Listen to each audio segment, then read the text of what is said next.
Hello students, ఈరోజు మనం నేర్చుకోబోతున్న topic black body radiation and photo electric effect. So మనం లాస్ట్ క్లాస్లో లైట్కి డ్యూయల్ నేచర్ ఉంటుంది. So wave nature and particle nature అని చెప్పుకున్నాం. సో వేవ్ నేచర్కి ఎగ్జాంపుల్ ఎలక్ట్రోమాగ్నెటిక్ స్పెక్ట్రమ్ గురించి డిస్కస్ చేసుకున్నాం. నెక్స్ట్ పార్టికల్ నేచర్కి examples black body radiation, photo electric effect. Okay, అందులో first one black body radiation. So ఇది ఒక బాడీ అనుకుంటే వైట్ లైట్ అన్నది ఈ బాడీలోంచి పాస్ అవుతున్నప్పుడు మనకి కొంత అమౌంట్ ఆఫ్ లైట్ అనేది అబ్జార్బ్ అవుతుంది. అంటే ఈ బాడీ కొంత అమౌంట్ ఆఫ్ లైట్ని తనలో పెట్టుకుంటుంది, అంటే అబ్జార్బ్ చేసుకుంటుంది. కొంత అమౌంట్ ఆఫ్ లైట్ అనేది రిఫ్లెక్ట్ అవుతుంది. రిఫ్లెక్ట్ అవ్వడం అంటే ఏంటి? కొంత అమౌంట్ ఆఫ్ ఎనర్జీ స్ట్రైక్ అయ్యి ఆ బాడీని వెనక్కి వచ్చేస్తుంది. ఓకేనా? సో కొంత అమౌంట్ ఆఫ్ లైట్ ఏమవుతుంది? ట్రాన్స్మిట్ అవుతుంది. ట్రాన్స్మిట్ అవ్వడం అంటే ఈ బాడీలోంచి బయటకు వచ్చేస్తుంది. ఓకేనా? సో కొంత అమౌంట్ ఆఫ్ లైట్ అనేది అబ్జార్బ్ అవుతుంది, కొంత అమౌంట్ ఆఫ్ లైట్ అనేది రిఫ్లెక్ట్ అవుతుంది, కొంత అమౌంట్ ఆఫ్ లైట్ అనేది ట్రాన్స్మిట్ అవుతుంది. ఇది నార్మల్ బాడీ బిహేవ్ చేసే బిహేవియర్, నార్మల్ బాడీ బిహేవియర్. ఓకేనా? సో రిఫ్లెక్ట్ అయినప్పుడే మనకి ఇమేజెస్ కనబడతాయి. అంటే మనం ఏదైనా ఇమేజ్ని ఎలా చూడగలమంటే లైట్ ఇమేజ్ మీద పడి, సో ఆ ఇమేజ్ మీద నుంచి మన కళ్ళకి ఆ లైట్ రిఫ్లెక్ట్ అయినప్పుడు మనం ఆ పర్టికులర్ ఆబ్జెక్ట్ని మనం చూడగలుగుతాం. ఓకేనా? సో అది ఆ రిఫ్లెక్షన్ వల్లే మన ఆబ్జెక్ట్స్ని చూడగలుగుతాం. ఓకేనా? సో ఆ లైట్ అనేది రిఫ్లెక్ట్ అయ్యి మన ఐ మీద ఎప్పుడైతే పడుతుందో అప్పుడు మనం ఆ పర్టికులర్ ఆబ్జెక్ట్ని చూడగలుగుతాం. ఓకేనా? సో ఇది నార్మల్ బాడీ బిహేవియర్. అయితే బ్లాక్ బాడీ అన్నది ఏంటి అంటే, so a black body is an ideal body. Black body, an ideal body which emits and absorbs radiation of all frequencies uniformly, is called a black body. Okay, so ఒక ideal body ఆ body పైకి radiation వెళ్ళినప్పుడు లేదా light వెళ్ళినప్పుడు ఆ లైట్ని అంతటిని, ఆ రేడియేషన్ అంతటిని కూడా అది ఎమిట్ చేసేస్తుంది. ఎమిట్ చేసుకోవడం అంటే తీసుకుంటుంది, అబ్జార్బ్ చేసుకుంటుంది. ఓకేనా? ఫస్ట్ అబ్జార్బ్ చేసుకొని కొంత టైం తర్వాత ఎమిట్ చేయడం స్టార్ట్ అవుతుంది. సో పర్ఫెక్ట్గా ఫస్ట్ ఆ రేడియేషన్ అంతటిని అబ్జార్బ్ చేసుకుంటుంది and after some time it starts emitting the radiation. ఓకేనా? సో అలాంటి బాడీని మనం బ్లాక్ బాడీ అంటాం. And the radiation emitted by such a body is called black body radiation. So black body నుంచి వచ్చే రేడియేషన్ మనం ఏమంటాం? బ్లాక్ బాడీ రేడియేషన్ అంటాం. సో ఎగ్జాంపుల్ ఏంటి? Cavity with a tiny hole, carbon black, sun, ఇలాంటి examples black బాడీకి example అని చెప్పుకుంటున్నాం. ఇక్కడ చూడండి, బ్లాక్ బాడీని ఏమంటున్నాం మనం? It is an ideal body అంటున్నాం. ఐడియల్ అన్నది మనకి చాలా రేర్ కేస్. ఇది ఒక ఇమాజినరీ కాన్సెప్ట్ అనమాట. ఎలా అయితే ఐడియల్ గ్యాస్ ఈక్వేషన్ గురించి డిస్కస్ చేసుకున్నామో, సో ఇలాంటివి మనకి చాలా రేర్గా ఉంటాయి, లేకపోతే అసలు ఎగ్జిస్టే కావు. సో చూడండి, ఈ క్యావిటీ విత్ టైనీ హోల్ తీసుకున్నాం. ఇది ఒక cavity, tiny whole. So incident ray ఇలా స్టార్ట్ అవుతుంది. లైట్ అనేది ఇలా పాస్ అయ్యి ఈ రిఫ్లెక్షన్ ఈ సర్ఫేసెస్కి, ఈ కర్వ్స్కి తగిలి రిఫ్లెక్ట్ అవుతూ ఉంటుంది. సో అది ఫస్ట్ ఆ లైట్ అనేది బయటికి రాదనమాట. ఆ లోపల ఆ క్యావిటీ, ఈ వాల్స్ అన్నీ కూడా అబ్జర్వ్ చేసుకుంటాయి ఆ లైట్ని. సో ఫస్ట్ ఆ ప్రొసీజర్ జరుగుతుంది. తర్వాత ఏమవుతుంది? వన్స్ ఆ రేడియేషన్ ఆ లైట్ని మొత్తం అబ్జర్వ్ చేసుకున్నాక నెమ్మదిగా ఎమిట్ చేయడం స్టార్ట్ అవుతుంది. ఎమిట్ చేయడం అంటే రిలీజ్ చేయడం, అబ్జర్వ్ చేయడం అంటే తీసుకోవడం. ఓకేనా? సో ఎప్పుడే ఎమిట్ చేయడం స్టార్ట్ అవుతుంది, ఆ రేడియేషన్ మనం ఏమంటాం? బ్లాక్ బాడీ రేడియేషన్ అంటాం. ఓకే, బ్లాక్ బాడీకి ఎగ్జాంపుల్ ఏంటి? క్యావిటీ విత్ టైనీ హోల్ అని చెప్పాం. సో చాలా చిన్న హోల్ అనమాట. ఓకేనా? ఎందుకు అంత చిన్న హోల్ అంటే మళ్ళీ రిఫ్లెక్ట్ అయ్యి వెనక్కి వెళ్ళిపోకుండా ఆ హోల్ నుంచి, అందుకని చాలా టైనీ హోల్ తీసుకుంటున్నాం. అండ్ కార్బన్ బ్లాక్, సన్ కూడా ఆ రేడియేషన్ అంతటిని అబ్జార్బ్ చేసేసుకొని ఫస్ట్, తర్వాత నెమ్మదిగా ఎమిట్ చేయడం స్టార్ట్ అవుతుంది అనమాట. So sun is also an example for black body. So black body is a perfect absorber and perfect emitter. ఓకేనా? There is no such a thing which is perfect in the universe. మనకి యూనివర్స్లో ఏ material కూడా కంప్లీట్గా 100% perfect and 100% ideal అని చెప్పలేం. అందుకే black body is mostly an imaginary thing. So black body is a perfect absorber, మొత్తం radiation అంతటిని absorb చేసుకుంటుంది, అంటే పర్ఫెక్ట్ ఎమిటర్. ఓకేనా? సో పర్ఫెక్ట్ ఎమిటర్ ఆ రేడియేషన్ అంతటిని మళ్ళీ రిలీజ్ చేస్తూ ఉంటుంది. Such a body is called black body and the radiation is called a radiation emitted from such body is called black body radiation. Okay, so ఇది black body గురించి discussion. So ఇప్పుడు మనం already ఇక్కడ ఏం చెప్పుకున్నాం, white light అనేది ఒక body పైనుంచి పాస్ అవుతున్నప్పుడు, ఒక బాడీలోంచి పాస్ అవుతున్నప్పుడు మనకు కొంత లైట్ అబ్జార్బ్ అవుతుంది, కొంత రిఫ్లెక్ట్ అవుతుంది, కొంత ట్రాన్స్మిట్ అవుతుంది. అబ్జార్బ్ అంటే కొంచెం అది గ్రహించుకోవడం, రిఫ్లెక్షన్ అంటే తిరిగి వెనక్కి రావడం, ట్రాన్స్మిషన్ అంటే ఈ బాడీలోంచి బయటకు వెళ్ళిపోవడం. ఓకేనా? సో అది ఈ 3 జరుగుతాయి. ఇప్పుడు మనం ఒక బాడీని హీట్ చేసామనుకోండి,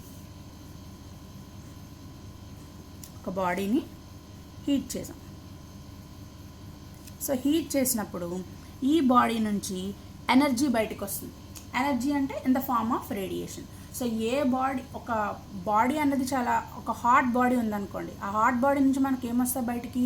రేడియేషన్స్ వస్తాయి in the form of energy. So ఈ బాడీకి రేడియేషన్స్ రిలీజ్ చేస్తుంది ఈ బాడీ. సో ఆ రేడియేషన్కి వేవ్ లెంత్స్ ఉంటాయి, λ1, λ2, λ3, λ4, λ5 అండ్ సో ఆన్. ఓకేనా? సో ఈ రేడియేషన్స్ ఎమిట్ అవుతాయని చెప్పాం కదా, వాటికి అన్ని పాసిబుల్ వేవ్ లెంత్స్ ఉంటాయి. సో λ2 λ∞, λ1 to λ∞, అన్ని పాసిబుల్ వేవ్ లెంత్స్ ఆ బాడీ నుంచి బయటికి ఎమిట్ అవుతూ ఉంటాయి. ఓకేనా? సో ఎప్పుడైతే మనం బాడీ నుంచి రేడియేషన్ బయటికి వచ్చింది అని చెప్పుకున్నాం, ఎప్పుడైతే రేడియేషన్ గురించి మాట్లాడామో ఆ రేడియేషన్కి వేవ్ లెంత్ ఉంటుంది, రేడియేషన్కి ఫ్రీక్వెన్సీ ఉంటుంది. సో ఆ రేడియేషన్ తర్వాత వేవ్ లెంత్కి ఫ్రీక్వెన్సీకి మనం గ్రాఫ్ చూస్తే ఎలా ఉంది? సో ఇంటెన్సిటీ అంటే ఏంటో చెప్తాను. సో వేవ్ లెంత్, ఇంటెన్సిటీ అంటే ఇదొక వేవ్ అనుకోండి, ఈ వేవ్ తాలూకా హైట్, ఈ పీక్ పాయింట్ ఉంటుంది కదా, ఈ పాయింట్ని మనం ఇంటెన్సిటీ అంటాం, అంటే హైట్ ఆఫ్ దట్ పీక్. ఓకేనా? సో యాంప్లిట్యూడ్ అని చెప్పుకున్నాం కదా మనం, సో ఇంటెన్సిటీ అనమాట, అలాంటిది ఇంటెన్సిటీ కూడా. ఓకేనా? సో ఇంటెన్సిటీకి వేవ్ లెంత్కి మనం గ్రాఫ్ తీసుకుంటే ఆ గ్రాఫ్ ఎలా వచ్చింది? ఒక టెంపరేచర్ దగ్గర ఇలా, అండ్ నెక్స్ట్ గ్రాఫ్ ఇలా వచ్చింది. ఓకేనా? ఈ టెంపరేచర్ T2, టెంపరేచర్ T1 అనుకున్నాం. సో మనకి లోవర్ వేవ్ లెన్స్ దగ్గర చూసుకుంటే ఇది 0 కదా, wave lens 0 to infinity, intensity y axis. ఓకేనా? సో లోవర్ వేవ్ లెన్స్ దగ్గర తీసుకుంటే కొన్ని రేడియేషన్స్ మాత్రమే ఉన్నాయి. ఓకేనా? సో వేవ్ లెంత్ మనం పెంచుతున్న కొద్దీ, సో వేవ్ లెంత్ పెరుగుతున్న కొద్దీ ఇంటెన్సిటీ కూడా మ్యాక్సిమం పీక్ దగ్గరికి వెళ్ళి మళ్ళీ ఇంటెన్సిటీ తగ్గిపోతూ ఉంటుంది. ఓకేనా? వేవ్ లెంత్ పెరుగుతున్న కొద్దీ. అలాగే 2 చోట్ల జరిగింది.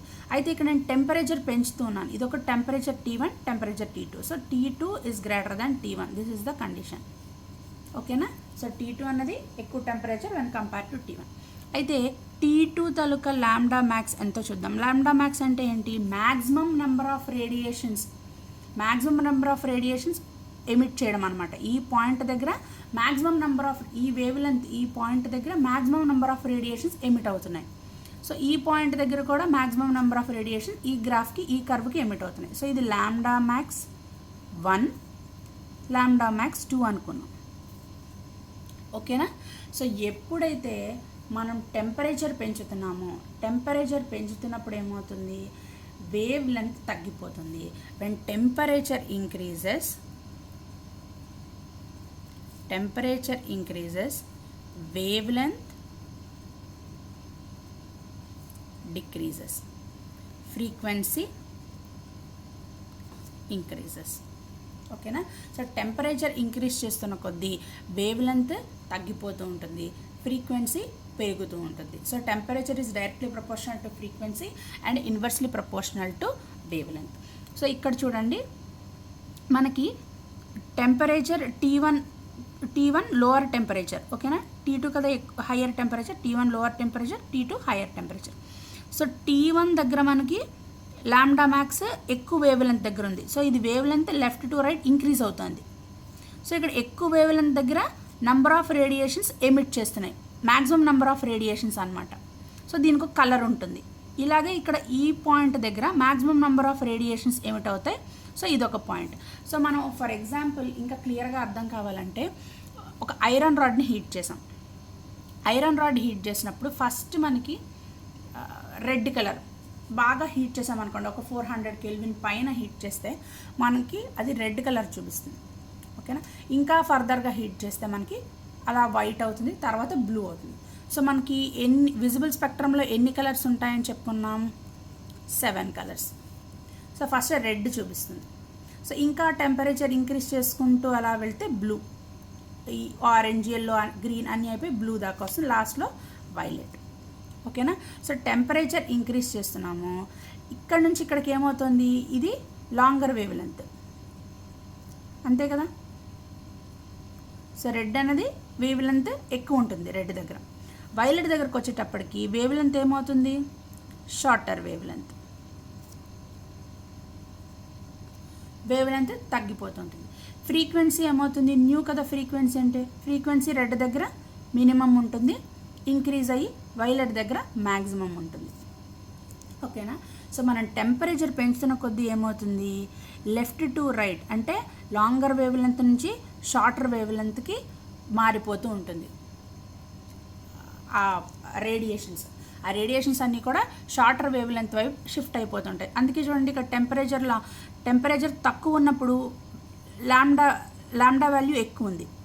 ఇక్కడ టెంపరేచర్ ఎక్కువ ఉన్నప్పుడు లాంబ్డా వాల్యూ తక్కువ ఉంది, డిక్రీజ్ అవుతుంది.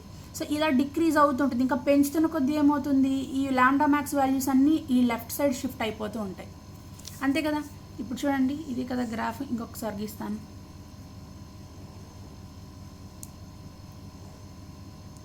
సో ఇది T1 లాంబ్డా మ్యాక్స్, ఇది T2 లాంబ్డా మ్యాక్స్. ఓకేనా, సో వేవ్ లెంత్ ఏమవుతుంది? ఇది 0, 1 ఫర్ ఎగ్జాంపుల్ నేను అలా రాస్తున్నాను. ఫర్ ఎగ్జాంపుల్ 3, 2, 3, 4, 5 ఇలా ఉన్నాయనుకుందాం. ఈ 4 దగ్గర T1 ఉంది, 3 దగ్గర T2 ఉంది. ఓకేనా, సో టెంపరేచర్ పెంచిన కొద్దీ ఏమవుతుంది? లాంబ్డా వాల్యూ తగ్గిపోతుంది. ఓకేనా, సో లాంబ్డా వాల్యూ తగ్గిపోతుంది అంటే షార్టర్ వేవ్ లెంత్ వైపు షిఫ్ట్ అయిపోతుంది. సో వైలెట్ తర్వాత ఏమవుతుంది? మనం ఇంకా లాంబ్డా వాల్యూ, ఇంకా టెంపరేచర్ ఇంక్రీజ్ చేస్తుంటే వైలెట్ తర్వాత మనకి ఇంకేం ఉండదు. ఇటువైపు యూవీ రీజియన్ ఉంటుంది, ఇటువైపు ఐఆర్ రీజియన్ ఉంటుంది. కానీ ఇటువైపు యూవీ ఉంటుంది, ఇటువైపు ఐఆర్ ఉంటుంది. సో మనం డిటెక్ట్ చేయగలిగిన కలర్స్ అన్నీ ఏంటి? విజువల్ స్పెక్ట్రమ్ని మాత్రమే మనం డిటెక్ట్ చేయగలం మన ice. So UV radiations detect చేయలేవు, ఐఆర్ రేడియేషన్స్ కూడా డిటెక్ట్ చేయలేవు. ఓకేనా, సో యూవీ రేడియేషన్ డిటెక్ట్ చేయలేనప్పుడు, ఇంకా హయ్యర్ టెంపరేచర్ దగ్గర వెళ్ళిపోతున్నప్పుడు యూవీ రేంజ్లో ఏం అబ్జర్వ్ చేశారట? అక్కడ ఈ రేడియేషన్స్ అన్నవి మనం ఇప్పటివరకు ఏం చెప్పుకున్నాం? రేడియేషన్స్ అన్నీ కూడా వేవ్ నేచర్లో ఉన్నాయి అని చెప్పుకున్నాం. కానీ అబోవ్ ఇంకా యూవీ రేడియేషన్లోకి వెళ్ళిపోతుంటే అప్పుడు మన కళ్ళు డిటెక్ట్ చేయలేవు. ఓకేనా, సో ఆ రేడియేషన్లోకి వెళ్ళినప్పుడు ఇంకా టెంపరేచర్ పెంచితే అప్పుడు రేడియేషన్స్ అన్నీ ఎలా ఉన్నాయట? పార్టికల్ నేచర్లోకి. అక్కడ రేడియేషన్స్ అనేవి వేవ్ నేచర్లో లేవు, అక్కడ రేడియేషన్స్ అనేవి పార్టికల్ నేచర్లో ఉన్నాయి. ఓకేనా, ఇన్ యూవీ రీజియన్.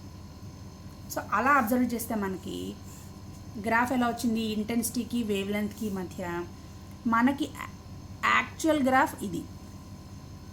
ఓకేనా, సో ఇది యాక్చువల్ గ్రాఫ్. కానీ థియరెటికల్ గ్రాఫ్ ఎలా ఉందట? ఇలా ఉంది. ఇది థియరెటికల్ గ్రాఫ్, ఇది యాక్చువల్ గ్రాఫ్. అంటే హయ్యర్ వేవ్ లెంత్స్ దగ్గర, ఇది హయ్యర్ వేవ్ లెంత్ కదా, వేవ్ లెంత్ ఇలా ఇంక్రీజ్ అవుతుంటుంది. హయ్యర్ వేవ్ లెంత్స్ దగ్గర ఈ రెండు ఒక్కలాగే ఉన్నాయి గ్రాఫ్లు. కానీ లోవర్ వేవ్ లెంత్స్ దగ్గరకు వచ్చేటప్పటికి, లోవర్ వేవ్ లెంత్స్ అంటే లాంబ్డా తగ్గిపోతున్న కొద్దీ ఈ రెండు గ్రాఫ్లు మనకి కొరిలేట్ అవ్వటం లేదు, దగ్గరగా లేవు, ఈ రెండు దూరంగా ఉన్నాయి. అంటే రేడియేషన్ అన్నది, లైట్ ఏదైతే ఉందో, లైట్లో ఉన్నవి పార్టికల్స్, వేవ్స్ కాదు అని మ్యాక్స్ ప్లాంక్ చెప్పారనమాట. పార్టికల్స్ ఉన్నాయి, వేవ్స్ కాదు. ఇంకా లోవర్ వేవ్ లెంత్స్ దగ్గర మనకి రేడియేషన్ అనేది లేదా లైట్ అన్నది పార్టికల్స్లా ఉంటాయి, వేవ్లా ఉండదు. అందుకే మనకి ఈ రెండు గ్రాఫ్లు కూడా మనకి ఒకలా రాలేదు. థియరెటికల్గా గ్రాఫ్ ఒకలా వచ్చింది, యాక్చువల్గా ఒకలా వచ్చింది. సో అప్పుడు మ్యాక్స్ ప్లాంక్ ఏమని చెప్పారంటే, లైట్ అనేది డిస్క్రీట్ ఫామ్స్లో ఉంటుంది. సో లైట్ అనేది ఎనర్జీ ఫామ్, అది ఒక డిస్క్రీట్ ప్యాకెట్స్లా ఉంటుంది. అంటే లైట్ అనేది కంటిన్యూస్గా ఉండదు. వేవ్ అంటే ఏంటి, కంటిన్యూస్గా ఉంటుంది. సో పార్టికల్కి వచ్చేటప్పటికి డిస్క్రీట్ అంటే డిస్కంటిన్యూస్గా ఉంటుంది. సో ఇవన్నీ కలిపితే మనం క్వాంటా అంటాం. సింగిల్ పార్టికల్ అయితే క్వాంటమ్, సింగిల్ పార్టికల్ అయితే క్వాంటమ్, అన్నీ ఆల్ టుగెదర్ కాల్డ్ క్వాంటా. ఓకేనా. సో ఎప్పుడైతే పార్టికల్ అంటున్నామో ఈ పార్టికల్కి ఎంత కొంత ఎనర్జీ ఉంటుంది కదా. సో ఈ ఎనర్జీ అంటే is equals to H nu, where H is Planck's constant. Planck's constant, that is equal to 6.626 into 10 to the power of minus 34 joule seconds. Okay, nu ante frequency. Okay na.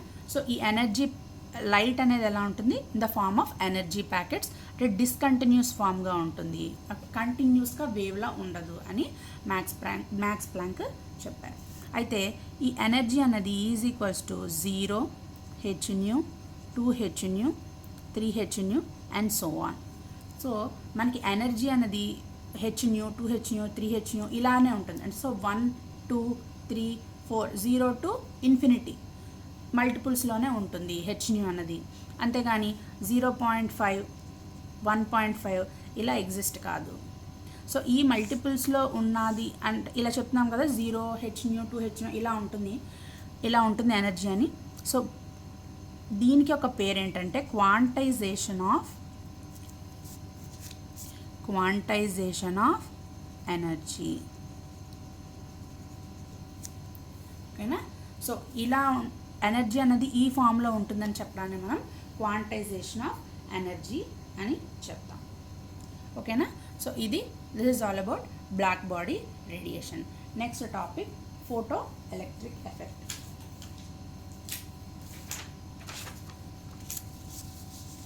So light particle నేచర్లో ఉంటుంది example అని అనడానికి example మనకి second example photo electric effect. So photo electric effect ఏంటి అంటే, so Einstein అనే scientist ఈ photo electric ఎఫెక్ట్ని ఎక్స్ప్లెయిన్ చేశారు based on Planck's quantum theory. Planck quantum థియరీని బేస్ చేసుకొని ఐన్స్టీన్ సైంటిస్ట్ ఫోటో ఎలక్ట్రిక్ ఎఫెక్ట్ని ఎక్స్ప్లెయిన్ చేశారు. సో ఏంటి అంటే, when certain metals like potassium, rubidium, cesium were exposed to a beam of light, electrons were ejected. This phenomenon is called photoelectric effect. చూడండి, ఇది ఒక metal. ఓకేనా. Metal పైకి ఒక బీమ్ ఆఫ్ లైట్ అనేది ఇన్సిడెంట్ చేశారు. ఇది ఒక బీమ్ ఆఫ్ లైట్. ఓకేనా, బీమ్ ఆఫ్ లైట్. సో ఈ బీమ్ ఆఫ్ లైట్, ఈ లైట్లో మనకి పార్టికల్స్ ఉంటాయి. ఈ పార్టికల్స్నే మనం ఫోటాన్స్ అంటాం. ఓకేనా. So beam of particles in light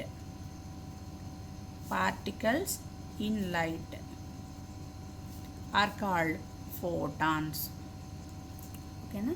so ఈ లైట్ అనేది ఎప్పుడైతే ఇన్సిడెంట్ అయినప్పుడు ఈ మెటల్లో ఉన్న ఎలక్ట్రాన్స్ అనేవి ఎజెక్ట్ అవుతున్నాయి. సో ఇది when certain metals like potassium, rubidium, cesium were exposed to beam of light, electrons were ejected. This phenomenon is called photoelectric effect.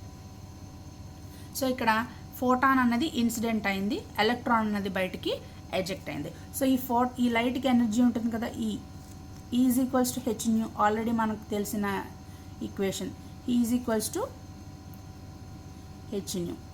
ఇక్కడ ఇన్సిడెంట్ అయింది కదా, ఈ రేకి ఎంతో కొంత ఫ్రీక్వెన్సీ ఉంటుంది. సో ఆ ఫ్రీక్వెన్సీని న్యూ ఐ అంటున్నాను, ఇన్సిడెంట్ రే కాబట్టి. ఓకేనా. ఎలక్ట్రాన్ అనేది బయటికి ఎజెక్ట్ అయిపోయింది. సో ఇక్కడ కొన్ని పాయింట్స్ నేర్చుకుందాం. So photo electric effect is a surface phenomena. Okay, అంటే మెటల్ సర్ఫేస్ పైన మాత్రమే ఈ ఫోటో ఎలక్ట్రిక్ ఎఫెక్ట్ అనేది జరుగుతుంది. ఓకేనా. And next point, this is an example for particle nature.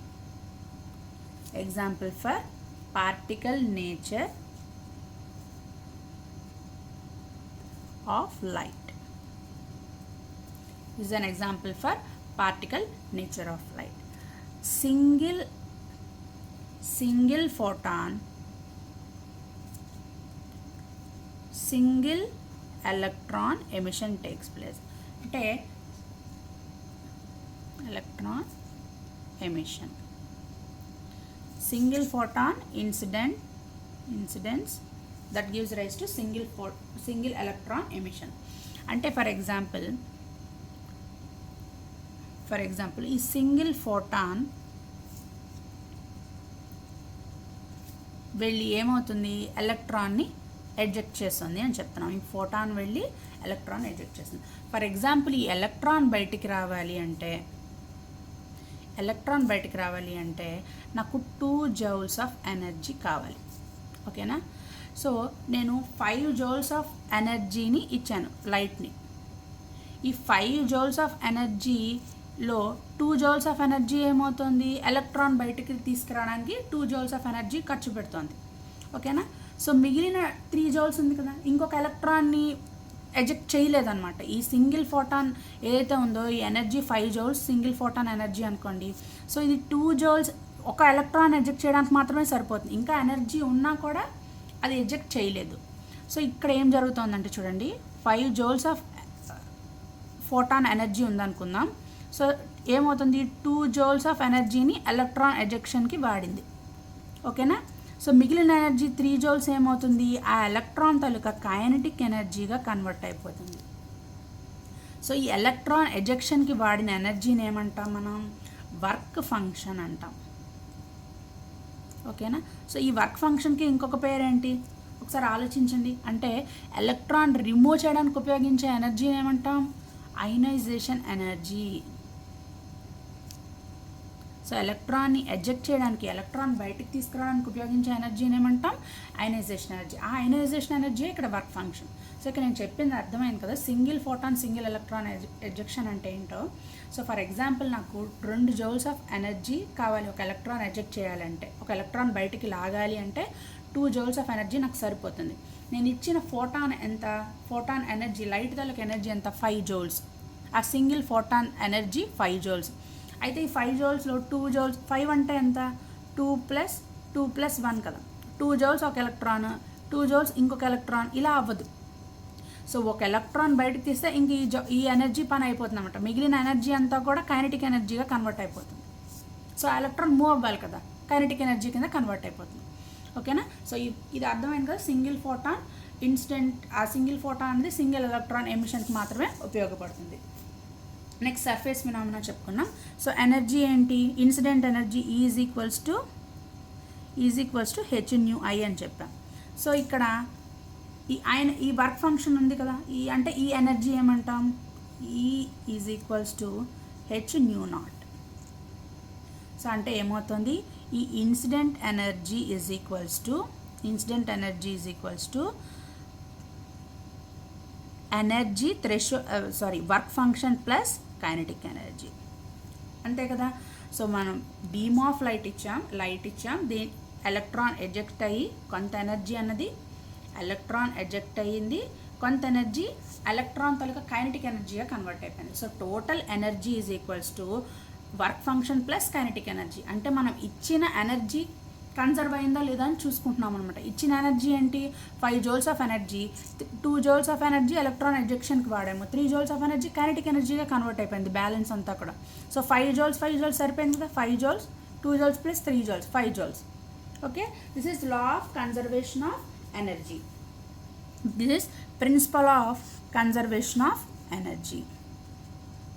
Principal of conservation of energy. ఓకేనా. So E is equals to hυI అని చెప్పాం ఇన్సిడెంట్ రేకి.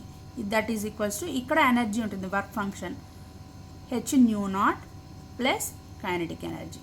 మనకు కైనెటిక్ ఎనర్జీ ఫార్ములా తెలుసు, hυ incident is equals to hυ0 plus ½ mv².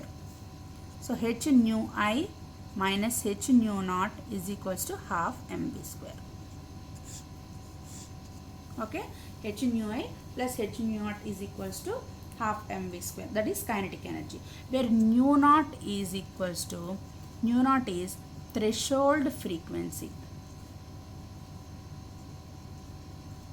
Threshold frequency. ఏంటి threshold frequency? That is ionization energy. అంటే the minimum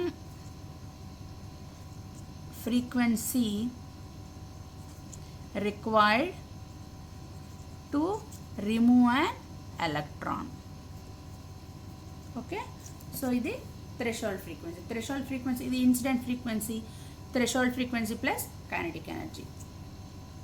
ఓకేనా? అయితే ఇక్కడ 3 కేసెస్ ఉన్నాయి. So incident energy is equals to, so nu I is equals to nu naught. Nu I is equals to nu naught కేసులో ఏం జరుగుతుంది? Nu I is greater than nu naught ఏమవుతుంది? Nu I is less than nu naught ఏమవుతుందో చూద్దాం. So ఇక్కడ ఈ equation base చేసుకుని మనకి 3 కేసెస్ అరేంజ్ అయ్యాయి. సో ఎప్పుడైతే nu I is equals to nu naught అంటే ఇన్సిడెంట్ ఎనర్జీ అంటే ఆ లైట్ తాలూకా ఎనర్జీ ఎలక్ట్రాన్ ఎజెక్షన్కి సరిపోయిందో, ఈ రెండు ఈక్వల్ అంటే అదే కదా అర్థం. సో ఇన్సిడెంట్ ఆ energy that is equals to energy required to eject an electron. అలాంటప్పుడు ఏమవుతుంది? ఎలక్ట్రాన్ ఎమిట్ అవుతుంది. ఎందుకంటే ఎలక్ట్రాన్ ఎమిట్ అవ్వడానికి కావాల్సిన ఎనర్జీ ఉంది, కానీ కైనెటిక్ ఎనర్జీగా కన్వర్ట్ అవ్వడానికి ఎనర్జీ ఉందా? లేదు. ఓకేనా? సో కైనెటిక్ ఎనర్జీగా కన్వర్ట్ అవ్వడానికి ఎనర్జీ లేదు కాబట్టి ఈ కేసులో కైనెటిక్ ఎనర్జీ 0 అయిపోతుంది. ఎంసెట్కి చాలా ఇంపార్టెంట్ ఇది. So nu I is greater than nu naught. ఎప్పుడైతే nu I greater than nu naught అయిందో అంటే ఇన్సిడెంట్ లైట్ ఎనర్జీ ఎక్కువగా ఉంది. అలాంటప్పుడు ఏమవుతుంది? ఎలక్ట్రాన్ ఎమిట్ అవుతుంది ప్లస్ కైనెటిక్ ఎనర్జీ కూడా ఉంటుంది. Kinetic energy is not equal to 0. Kinetic energy is present. KE is present. Third case, nu I is less than nu naught. అంటే ఎలక్ట్రాన్ ఎజెక్ట్ అవ్వాలంటే మనకు ఎంత కొంత ఎనర్జీ కావాలి కదా. సో ఆ ఎనర్జీ కన్నా ఇన్సిడెంట్ ఎనర్జీ తక్కువ ఉందనుకోండి, అప్పుడు ఎలక్ట్రాన్ ఎజెక్ట్ అవుతుందా? ఎజెక్ట్ అవ్వదు. So electron will not be emitted. Okay, these are the 3 cases.